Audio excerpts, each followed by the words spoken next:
Hello. Hey, what's up, guys? Welcome to Movie Schmovie. Episode 29. We both said the episode Right. at the same time. Knock on wood. So episode 29. This is a really, really special episode. Probably one of my favorite times of the year. Right. This is the WrestleMania, the Superbowl, the whatever you want. Grammys. The Grammys of movies. film industry. Yeah, man.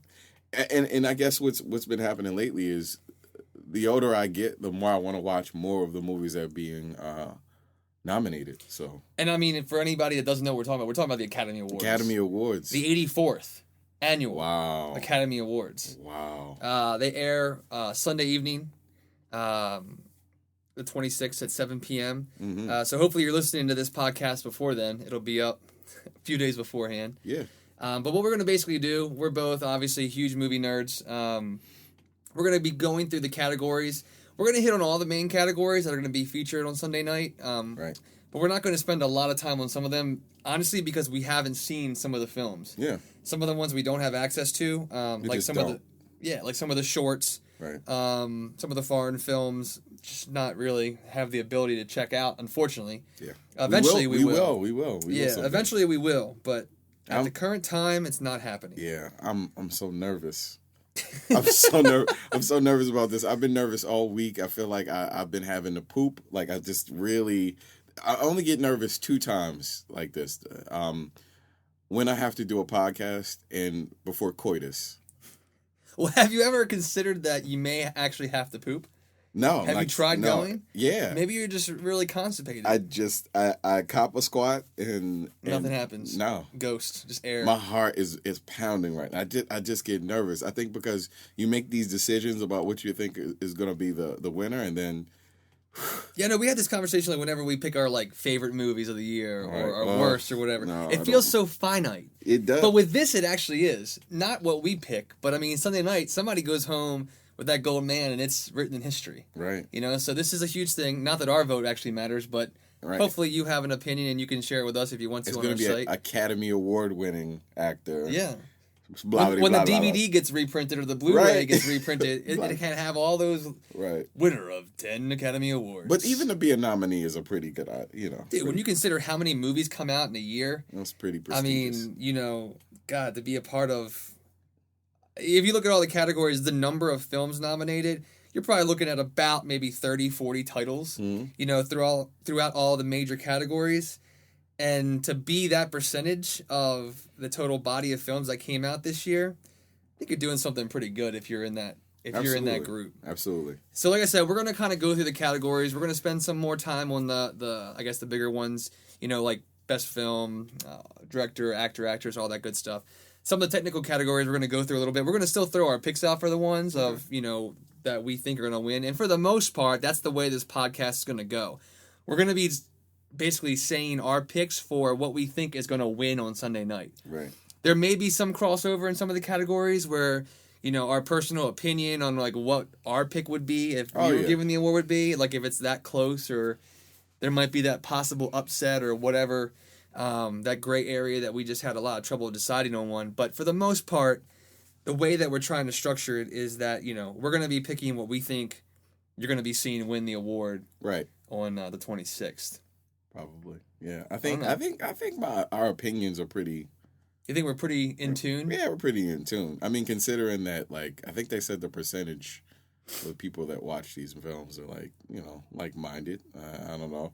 I think it's a formula that kind of goes into it that I think we're pretty in tune to. So, yeah, I mean, you can look at a lot of. I mean, I feel like as I've watched these over the years, and like I definitely get really excited for the Oscars. Like they used to have events here in Baltimore where you could go to like an AMC or a Lowe's theater and you could like watch it on the big screen. You get dressed up, and my friends and I used to go all the time, and it was amazing. I would love to. But for some reason, they stopped doing it. So now we just kind of have a party at our house and watch it, and it's still fun times. But yeah. It's a something that we've been watching for years, and it kind of, like you said, I kind of feel in tune to a lot of the decision. I mean, obviously, who makes up the Academy is very it's varied. You have filmmakers, producers, casting agents, actors, industry people. Yeah. So it's a very diverse pool. So I mean, even though we say we're kind of in tune, we're basing it basically off of how the tracking goes in years prior, and kind of who walks away with the gold at the end of the night. Oh yeah. So we're going to start off with one of the technical categories. Oh yes. So the first category is visual effects. And the nominees are. We have Hugo, Real Steel, Transformers: Dark of the Moon, Rise of the Planet of the Apes, and Harry Potter and the Deathly Hallows. Right. Part 2. So I think that Rise of the Planet of the Apes. I think we're on the same page there. Right. It's just, come on. I mean, almost the entire cast of characters were apes. Yeah, that's it. That's all you need to know. And it looks so seamless. And I think that the fact that there was a little underground movement for Andy Serkis possibly getting a nomination in the supporting actor category for his role as Caesar didn't happen, but a lot of it goes not only to Andy's performance, but also to how well the visual effects were handled. Oh yeah, how seamless it looked. The other contenders, all, especially probably Transformers and Harry Potter, in my opinion, are very well done. And Harry Potter's won this award before. I don't know that just because it's the last one in the series that it'll happen again. Right. But I think overall, Rise of the Planet of the Apes is going to be acknowledged for its achievement in that category. All right, so next category, sound mixing. The Girl with the Dragon Tattoo, Hugo, Moneyball, Transformers, and Warhorse. What do you got there? So my pick is Transformers. And the reason why I picked this is kind of the idea that this is a pretty far-fetched idea. Mm-hmm. Robots coming down to Earth. And the fact that the sounds that are provided are so kind of, I don't know, real. They feel real, and it's weaved in well enough that you can believe that these things could come down, and the music is kind of married into the whole soundtrack pretty well. Right. I enjoyed it. So I mean, I think I'm gonna pick Transformers. I actually am gonna go with we're on sound mixing, right? Sound mixing. Yeah, sound mixing. I'm gonna go with Hugo. Mm-hmm. It's kind of a tough category. I mean, it's actually, I think the fact that Martin Scorsese is involved with it kind of gives a little of that, I don't know. We talked about this before the episode, but, kind of gives some of that voter bias to a film like this. Right. Obviously, Hugo has a lot of love for it. In terms of the mixing, I think that Hugo does have a really impressive... what's the best word? I guess a palette of sound. I mean, I think that when you watch the movie, with the music and the sound effects and being where the film takes place in that train station, the sounds that we're hearing, it just kind of makes for an experience. Right. I think the next category that we're going to talk about is a little bit of a different story, though, and that's going to be... Sound editing. Drive, The Girl with the Dragon Tattoo, Hugo, Transformers, and Warhorse. So it's pretty much the same thing except for Drive weaved in there. And this may be the only category that Drive is up for, which is a kick in the balls a little bit. But I don't know how I feel about that. But which one did you pick for sound editing? I actually went with Transformers on this one. Really? Yeah, I mean, and this is where the difference comes in with these two categories, is that I think that when you talk about sound editing, you're talking about sounds that are being created for the film. Right. Non-existent, or, I guess that's where, from my understanding, one of the big differences between sound mixing and sound editing, you're taking sounds that already exist, sampled noises, stuff like that, and making it go well together, and that's the mixing element. But the editing, it has a little more to do with being able to create those sounds from scratch, maybe in a studio or possibly from other films, but it's a different thing. I mean, it's kind of hard to really grasp it, and I've only recently begun to be able to differentiate the categories. Right. But if I look at a film like the Transformers Dark of the Moon, it's a film that I can watch and hear and feel like the example of what the category means a little more. Yeah. Especially, we saw the film in IMAX. I don't know if you remember seeing it in IMAX 3D. That's a experience. And the sound in an IMAX theater is where you can really experience an element of the film that is not just IMAX in terms of the screen and the digital presentation, but the sound itself is a completely different experience. And being able to feel a film like that, sonically, is where I can give kudos to that for that category specifically. Right. So, what do we got next? Next is the original song. So, Man or Puppet from the Muppets, and also Real and Rio from Rio. I'm gonna give it to the Muppets. Yeah, Muppets is gonna win. Yeah, I don't know what else to say about it. I mean, like the Muppets got to win something. Right. I never saw Rio. And who's not a fan of Kermit and Miss Piggy? Right. So I guess you want to do original score?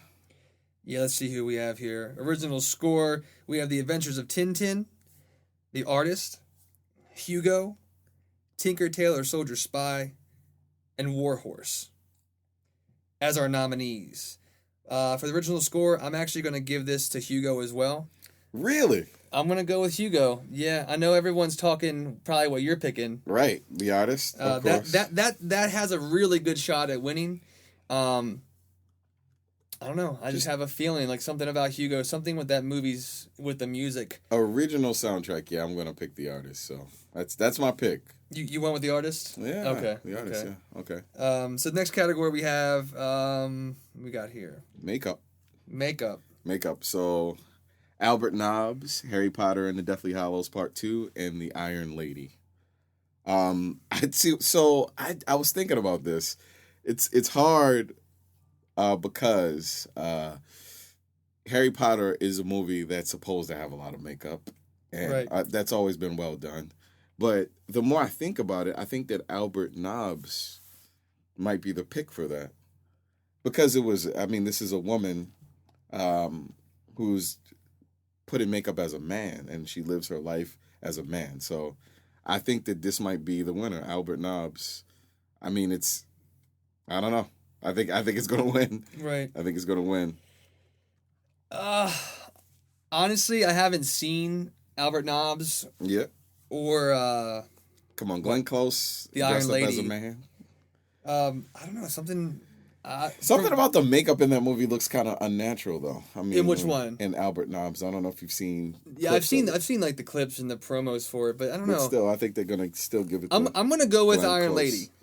I'm gonna go for the random one. I haven't seen either. I've seen like clips and I do agree with you what you said about Harry Potter, though. I feel like it's kind of like it's an achievement, but right, I don't know that it's gonna be something that. Albert Nobbs is my pick, so hopefully it'll be that. So you all right? Yeah, I don't know, man. It's just I can see how uncomfortable you're getting. It makes me now. so nervous. Okay, so next, foreign language film, Bullhead, Footnote, In Darkness, Monsieur Lazare, and A Separation. Okay, my pick is A Separation. Agreed. In full disclosure, I haven't seen the other films. Right, Separation same.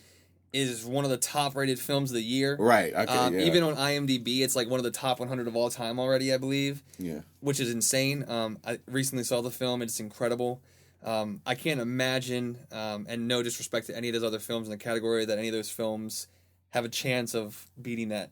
Right. Beating A Separation. One of the things that's pretty amazing about the A Separation in general is it does a lot with the space that it works with. There aren't too many locales for this thing. It's like the alley. I mean the town that's just very brief. The apartment, them traveling in a car, and then the court, pretty much the court area. So I mean, I think that they used space very well. Yeah. Now, in terms of the next category, these two I don't have an opinion on. That's why I skipped over them. Animated short film and live action. See, these are tough, man, because they have these opportunities in certain towns that you can go see these films at the theater. Yeah. Like I think here in Baltimore, the Charles Theater had an opportunity to show it briefly. But it was very brief. Yeah, I mean, and I just did not have a chance. And honestly, I think you can buy them on iTunes, the animated ones. Right. I just didn't have the time or the care to understand. spend money on it right now. But I would say that if I had to pick something just from what I've been able to research, I'm always backing Pixar no matter what they do. Mm-hmm. So La Luna in the animated short film category, John Lasseter is a producer on that film, who's obviously Pixar magic. But and in the live action short film category, I would go with The Shore. Okay. I know you have no concept of what those movies are. No. I watched all the trailers from the day, or the other day, or the past few days, and I've done some research on some of the reviews. Right. Those seem to be front runners, I'd say. Gotcha, front runners. Yeah. Man, we dropped the ball in that category. We did. But, whatever. It's a lot of movies. Couldn't see them. We couldn't see them. We've seen the bulk of these movies. Give us a little credit. Little bit of credit. A little bit of credit. Little bit of credit. Thank you. So, film editing. The Artist, The Descendants, The Girl with the Dragon Tattoo, Hugo, and Moneyball. I, sir, chose The Girl with the Dragon Tattoo. I, sir, chose. Yeah, so that's my pick. It was.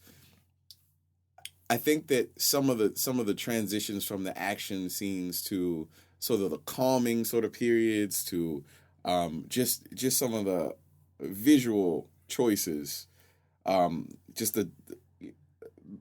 It was a very gray movie, and it was handled very well. Just kind of isolating moods through colors. Sure. And I think it's pretty amazing how it was done.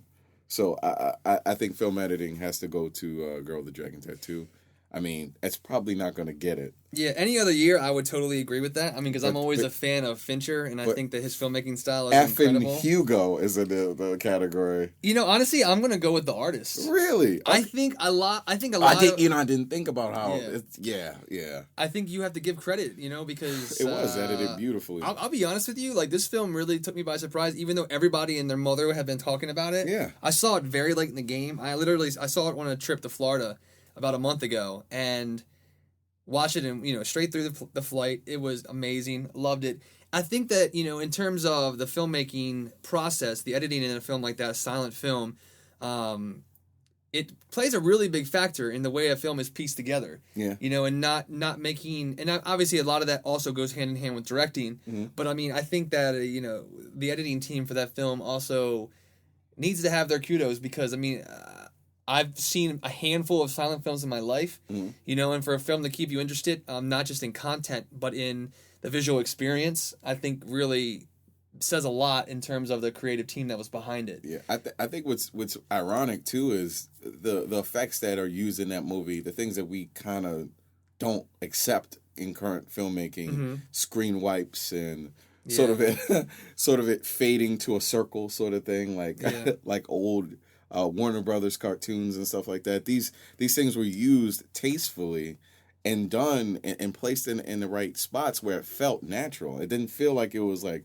that's tacky, that's corny. And it was done so well. So, I mean, The Artist is what I want to win.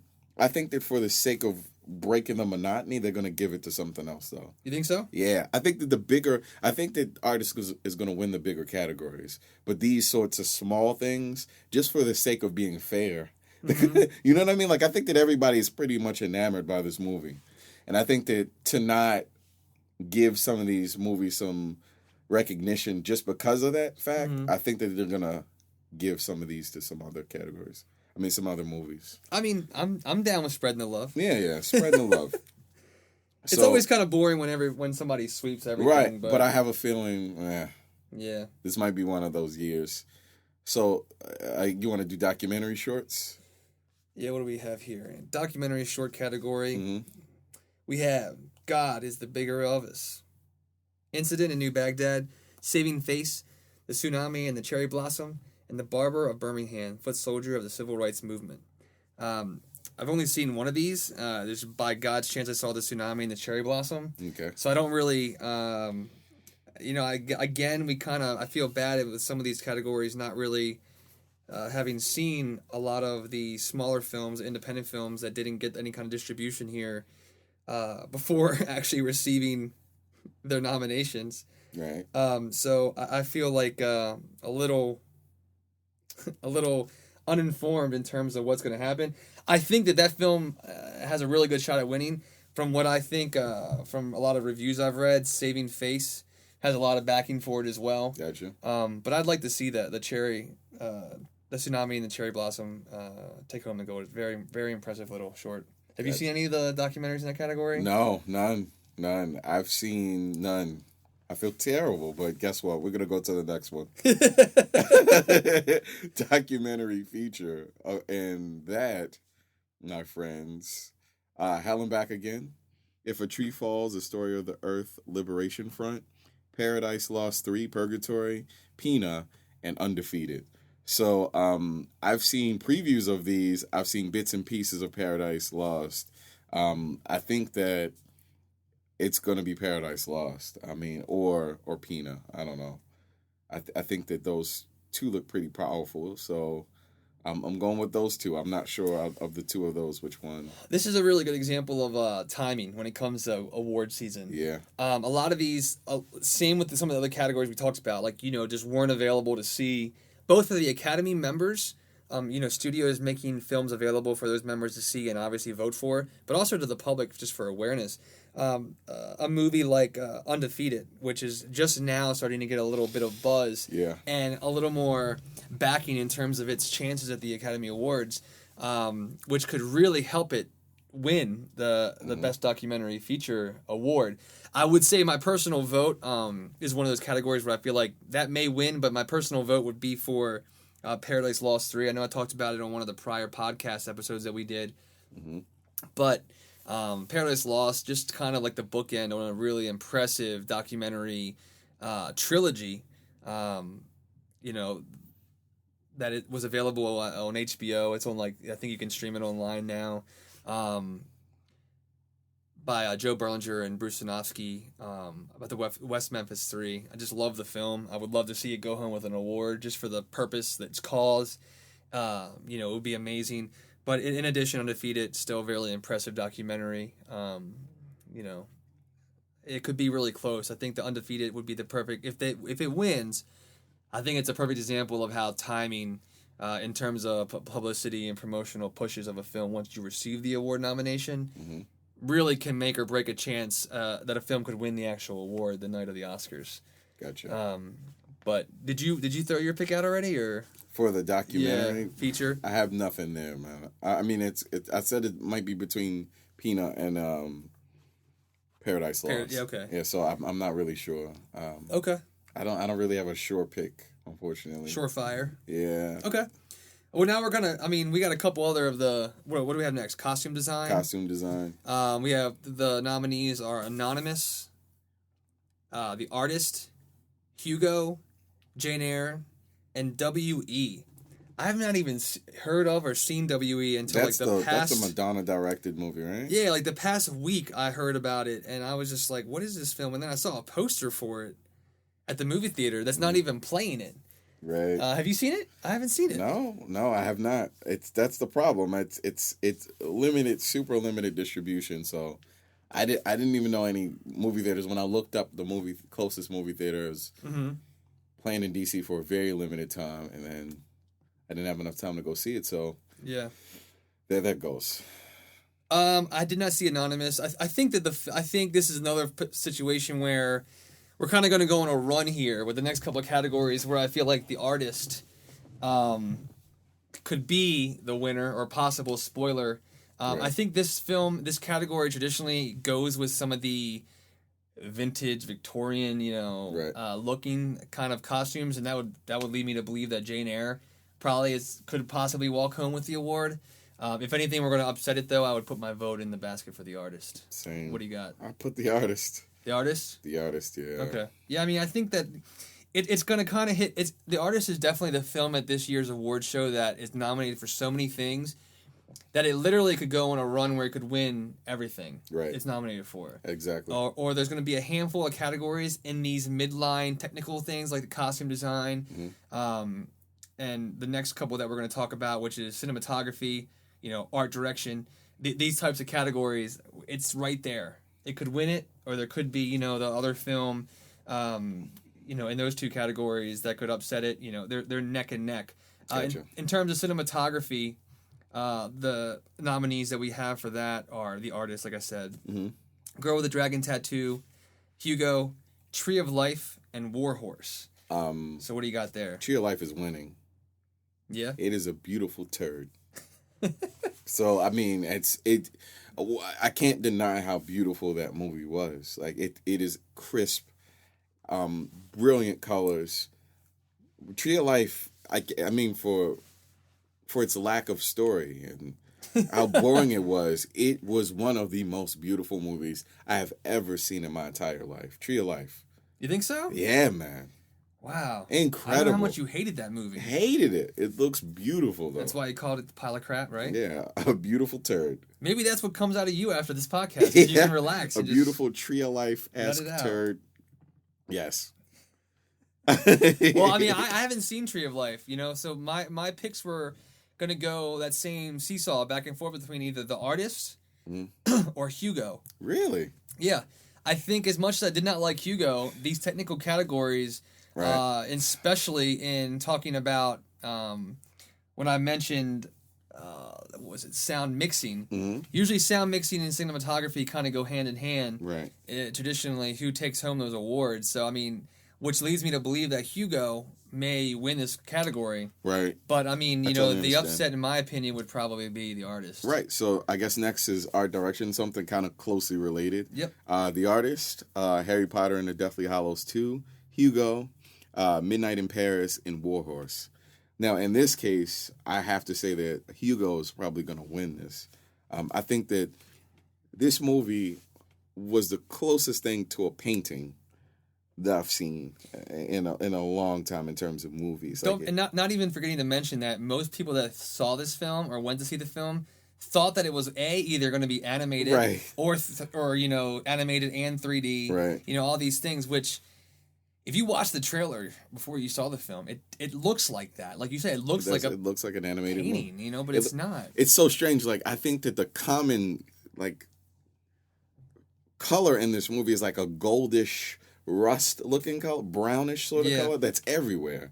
Yeah. And that, in contrast to the people's skin tones and the clothing that Sacha Baron Cohen wore and the little kid wore, that stuff makes for a very beautiful looking movie. And then the sets, the chairs, and it almost felt like I was looking at a painting. I said that already, but a lot of the times, some of the scenes, I was just really kind of mesmerized by how beautiful it looked.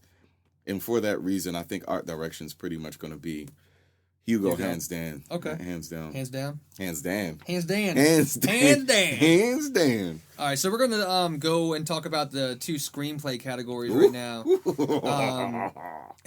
Sorry. That was an evil laugh. So basically, starting with the original screenplay category, we have The Artist, Margin Call, Bridesmaid, Midnight in Paris, and A Separation. Huh. What do you got for me, Ronald? Man, this is a hard one. Is it really? Yeah, but probably The Artist.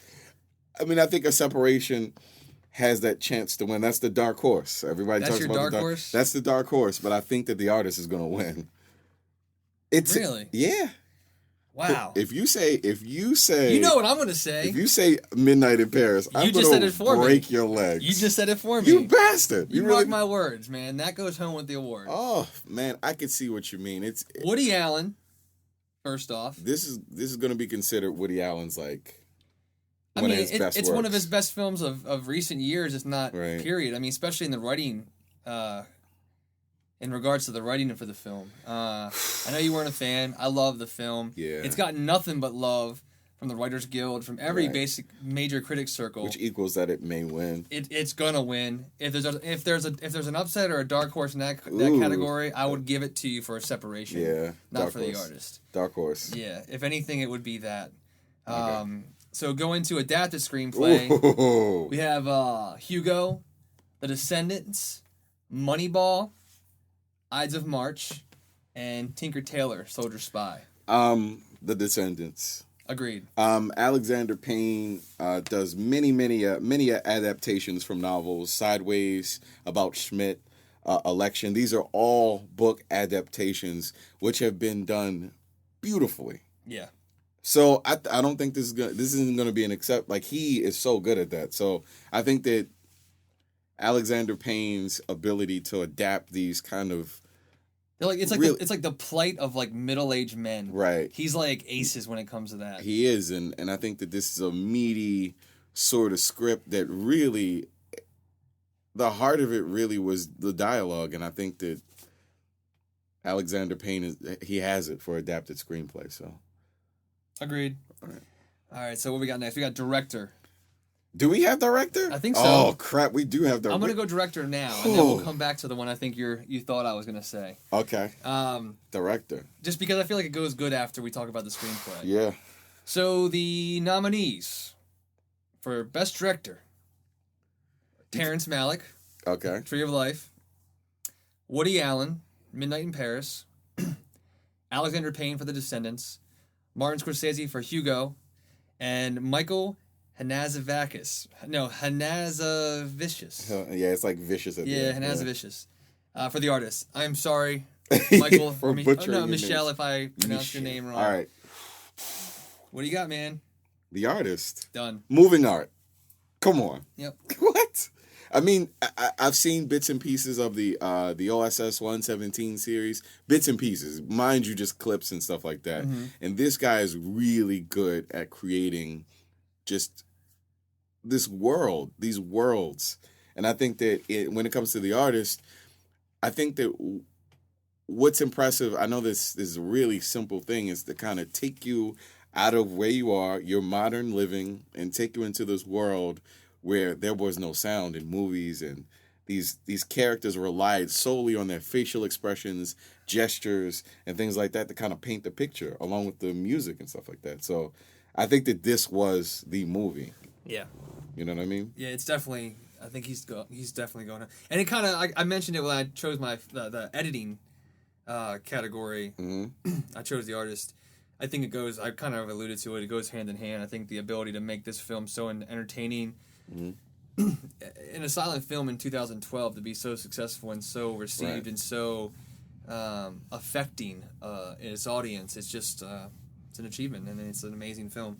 So now we're going to take a step back. We're going to talk about Best Animated Feature. Okay. Yeah, I know. I saw you got upset. Like, I was like, what about the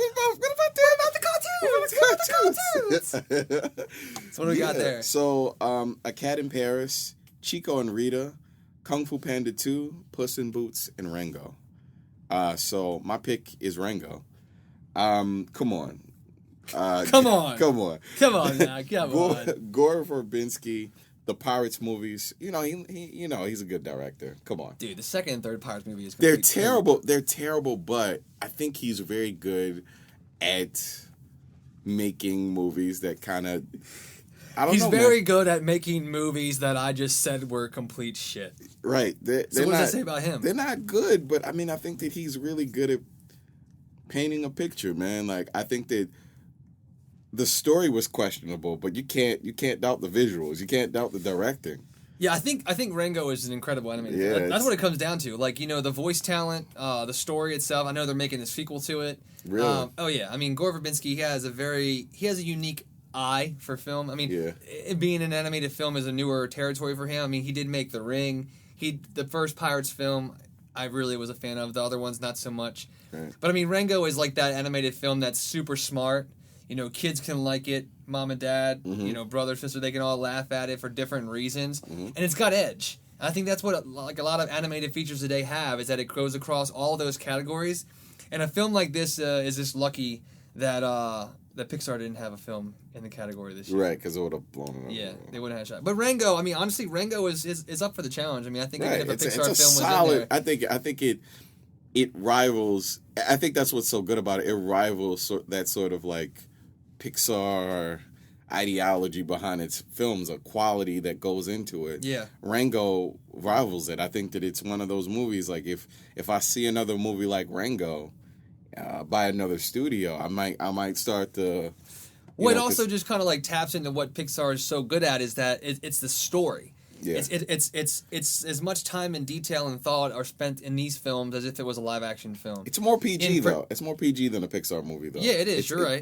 People died in it. It's edgier. Yeah, absolutely. It's edgier. So. And I mean, the fact that it can be successful through a different studio system, it's not only Pixar pushing these films out. It's kind of cool. Right. I mean, I love Pixar. Don't get me wrong, and I would see and love probably anything they put out, but it's good to see that they don't have a true monopoly on that whole. Yeah, definitely. Category. Okay, so you have to do this next one.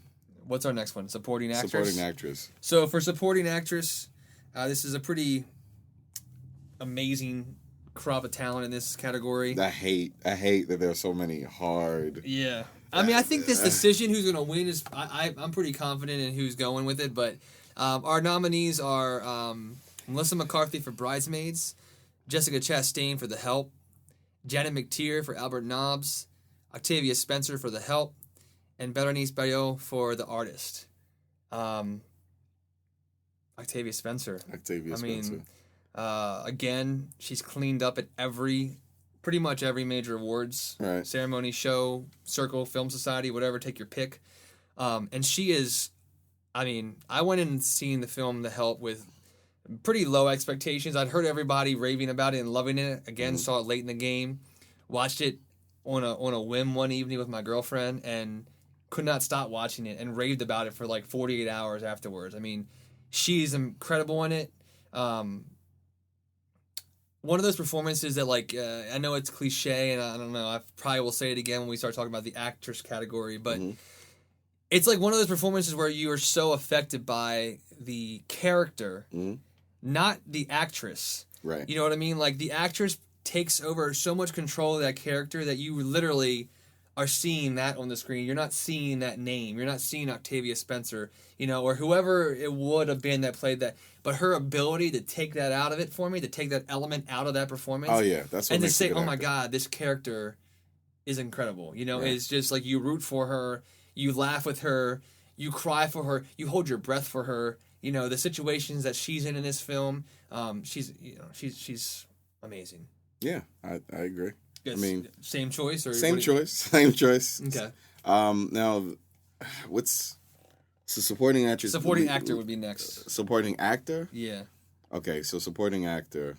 I don't know how to pronounce most of these people's names. I'm gonna be honest with you. What do you mean? Kenneth Branagh. Yeah. Okay. My Week with Marilyn. Jonah Hill. Moneyball. Nick Nolte. Warrior. Christopher Plummer. Beginners. Max von Sydow. Okay. Extremely Loud and Extremely Close. Incredibly Close. Incredibly Close. I'm sorry. That's okay.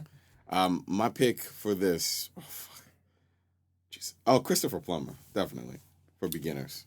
Yeah. I've seen the movie and I don't really love the movie, but he's amazing. Right. I wouldn't say that I'm even like a huge fan of his. In my heart of hearts, I would have loved to have seen some other actors nominated in this category. Yeah. I want to give some props to Jonah Hill. I thought he was great in Moneyball. He was. Really kind of stretching his legs and showing that he's a viable actor. He's not just a funny guy from Superbad.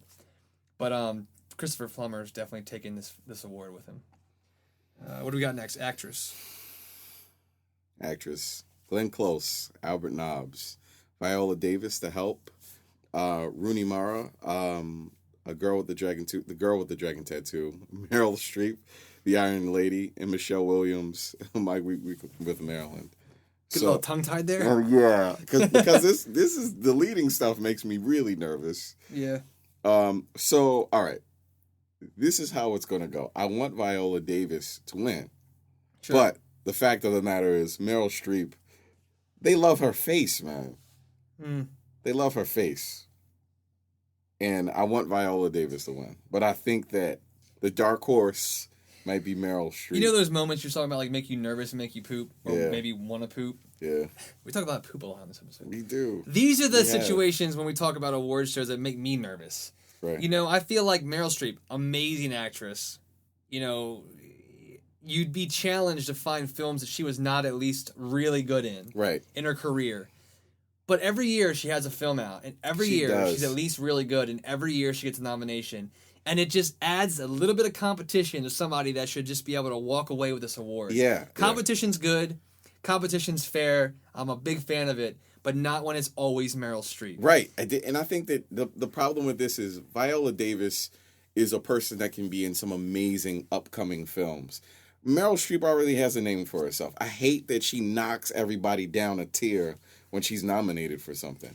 You know what it does, though? If you don't win this award, your chances of getting those award-winning movies lessens, in my opinion. Yeah. And so I hope that she wins it. I want her to win it. And she should win it. She should win it. But Meryl Streep, her fucking star power, she has a tendency to knock people down a tier, and I don't want that to affect. And the same thing can be said about Viola Davis's performance as I said about Octavia Spencer. They're like tandem. For me, they're like right. they're together. Like, I don't feel like one could win without the other. Even though I feel like Octavia is like a sure thing, I'm pretty confident that Viola Davis will win. But those two, their characters, that sister camaraderie, like, they just gelled together, and one worked because of the other, and vice versa. So it would be a true travesty if Viola does not win this award because of Meryl Streep being so damn good in her career, and probably not even as good as probably not as good. I haven't seen The Iron Lady I'll be totally honest. I haven't either. So I'm not gonna knock the film, but I can almost I could put money on it that she doesn't touch Viola Davis in The Help, hands down. Okay. So coming down the stretch here, we have Best Actor. Best Actor. So we have George Clooney for The Descendants, Gary Oldman for Tinker Tailor Soldier Spy. Is it Demian Bichir for A Better Life? I think that's probably the closest I've heard of it. Yeah, I'm pretty good with this stuff, man. You're good with that. Jean Dujardin for The Artist. And my man, Brad Pitt, for Moneyball. Hey, Brad. All right, so this is actually going to be, I think this is going to be one of the closer categories of the night. I think so, too. Where it could be a coin toss. I think that Jean Dujardin is going to take it home. For The Artist. Okay, I think that he's going to. I want him to. You want him to. Clooney face. Clooney face is he's infectious. What is the word? Infectious. Infectious. He is, man. Like he's a charismatic guy. He was so good in this movie. And I think that this movie was good for him because he always plays the hero figure in the movie. Mm-hmm. To see somebody that's kind of descending, kind of falling into this sort of depression and realizing all these things about his past that he may not have known otherwise if his wife wasn't going through what she was going through. Yeah. It's really hard it's really hard to deny him an award for him playing something outside of what he normally does. Yeah. But also, Jean, come on. I don't know. I don't think I think the common thread when you talk about The Artist, you're talking about a film that there's very, very, very, very little spoken word. Right. And that also, you know what I mean? And a lot of people are like, well, how can you win a Best Actor award if you don't say a word? Well, why is that even a factor? Like, why would that be a reason for you to say, let's not give him an award? Everything that he doesn't do with words, I mean, almost physical performances, your face, your emotion, to be able to convey that and to act that part and to embody that character without saying a word and telling the audience what you're thinking by reading dialogue or what you want to say by saying it. Right. You know what I mean? To be able to have that impression and have somebody go along for the story with you without saying a word. And he's so damn charismatic in this movie. He is. I want him to win. He's the man. He literally in this movie is like George Clooney is in real life. Right. He's that like very charming, He's like everybody loves him. And I mean, obviously through the course of the film things change for him, but when you talk about the Clooney, George Clooney's the man. Yeah. And, I'm going to boast a little bit here. I'm going to say I got to hang out with George Clooney in real life. Really? And he's even awesomer. Yes, I said awesomer. In real life than he is on TV. Which is hard to believe. That's he's the man. He offered to buy me a drink. That's all I'm saying. Wow. That's really amazing. He is really nice. And, if he wins, I wouldn't mind. Right. But I think Jean is... Jean is like... kind of beckons back to the older sort of actors that were like large men, kind of bold, really strong features. I think that stuff, I think that the fact that he's so powerful in that movie kind of means that I think that we need people like that. Yeah. We need people like that. Like, there's a lack of it. There's a lack of... I mean, with the exception of George Clooney and Brad Pitt's in the acting sort of industry, there aren't too many very, like, testosterone sort of like old school way of looking at men. Yeah, you'd like to tap into that like that old vintage like movie star. The vintage sort of man. Like I gotta smoke at a cigarette. Like the Cary Grants. Right. And, grabbing a woman by her waist and kind of kissing her right in front of everybody. Like that kind of stuff is lost. And I think that he makes it so real in this movie. So. Yeah. I think it's going to be interesting. I think that's the coin toss of all the categories. Right, that's going to be the hardest one. Yeah. I mean, I'm very anxious to see what happens with it. I would love to see Brad Pitt go home with it. I love Brad Pitt in Moneyball. I think it's his best performance. Probably not gonna. Leading actor, leading actress going to be my ones that I'm like, ah. Yeah, I mean, I think as much as I would love to see Brad finally win something, in the Best Actor category. It's a bad year to come up. Because it is his best performance to date. Yeah. I don't think many people would argue that, but you're in contention with people that set the bar even higher. Right, which sucks. So what do we got left here, Ronald? Best Picture. One category. Oh, my goodness. The big one of the night. Which, oddly enough, when I watch the Oscars, I feel like everything builds up and Best Picture just happens. Right. You know what I mean? Like, everything is like a build up to Best Picture, and like they just, because they're usually running behind, right? And they just like rush it. Something makes me extremely uncomfortable about this. The fact that there's 9 movies up for this. So what do we got? What do we got? The Artist, The Descendants, Extremely Loud and Incredibly Close, The Help, Hugo, Midnight in Paris, Moneyball, The Tree of Life, and War Horse. Yeah. I mean, come on. Come on, buddy. The Artist. Yeah. Best Picture. Okay, Artist, Best Picture. Hands down. What do you think the possible upset is? The Dark Horse. As it tramples in the darkness with its glowing horse eyes. I think that the one that could sneak up on you.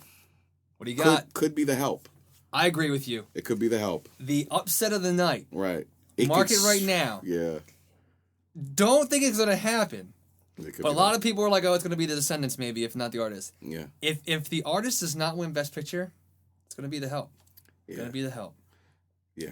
So. It's that film that came out in the middle of the year, maintained its mojo, got through awards season, and is still trucking along. And if it picks up 2 acting category awards, it only would strengthen its chance of pulling Best Picture. Right. I think that it's pretty neat that in 2012, because, I mean, we need some pleasant reminders of how shitty things were for people back then.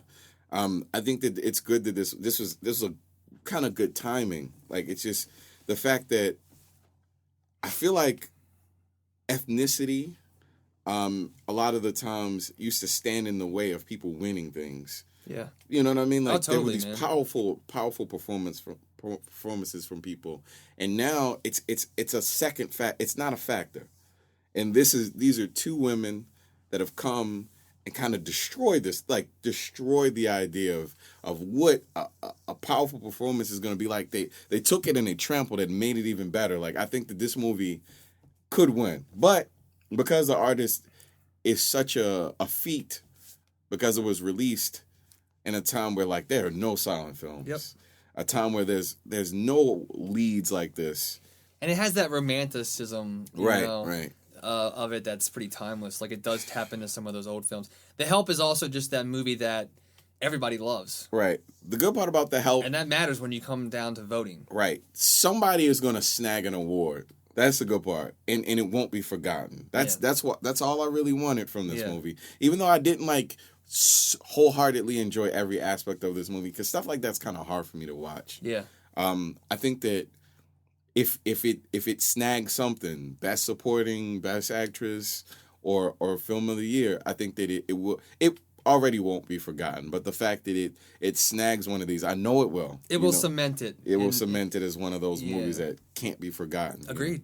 So. Regardless of all this, it's going to prove to be an amazing Academy Awards. I'm really excited to see Billy Crystal back up on the stage. Really? I'm a fan. I'm not going to lie. I think this is going to be his 9th time hosting the awards. I'm a fan of he brings that old school comedy. I mean, he's a little, some people would say he's dated, dated.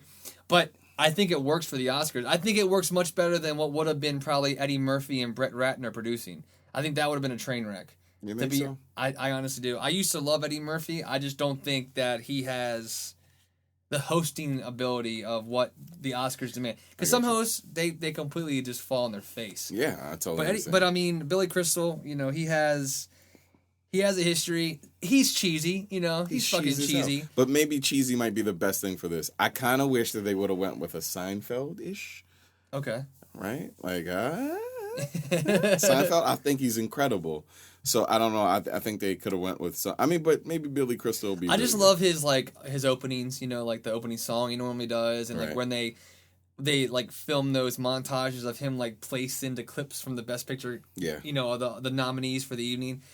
that stuff is fun to me. That's what I like watching. And they're going to sprinkle a bunch of comedians in it, too. So I think it's going to be pretty solid. It's going to be fun. And the music you said is being scored by Hans Zimmer and Pharrell Williams. Which would be kind of sick. I didn't know that until you just told me that. Yeah, I just saw a really long interview with Pharrell talking about it and how Hans and he had been working for so long on it and how it's just going to be really beautiful. And it's going to be sprinklings of, like, rock and hip-hop and... randomly, though. They said they're going to do it tastefully. Yeah. Which is interesting. That's cool, man. Anything you can do to make it lively, you know? Yeah, and I think it's going to be. I feel like that's cool to have that element in there, which is kind of fresh, kind of new, and I think that'll mesh well with Billy Crystal. You know, he's kind of classic. Yeah, nice. So it's going to be solid, man. So hopefully you guys are all tuning in Sunday night, 7 o'clock. Feel free to hit us up on the website, movieschmovie.net, movieschmovie@gmail.com if you completely disagree with our picks, or if you want to rub it in if we get everything wrong on Monday morning, you can send us an email and do so. I know a few people out there that probably already have their emails drafted and saved in their drafts folder. But yeah, we're going to get back on track following this. Next week we're going to release another episode getting back to the review format that we have. Some pretty cool films coming up over the next couple weeks. You got anything else to add, man? Thank you for listening, and I really love doing this with you, man. Yeah, man, me too. This is such a fun thing. I look forward to it every week, and when I talk to people about the show, they love it. So it's fun, man. It's very laid back, very honest, very just conversational. Not so much in terms of like any kind of overproduction. It's literally just you and I hitting record and hanging out and talking about. Now, when we get a little like sponsorship and stuff like that, it might be overproduced. We're definitely gonna sell out. Dude, we're selling out as soon as the opportunity comes up. Right. So enjoy it while it lasts. All right. Because every segment's gonna be sponsored by something. Trust me. This preview is sponsored by Sprite, and then I'm gonna. This has been brought to you by bacon. Right. It's just bacon in general, not a brand of bacon. But yeah, guys, thanks so much for listening, and be sure to tune in to the next episode. And don't forget, Oscars. Sunday the 26th. Watch it, please. Thanks a lot, guys. Take care.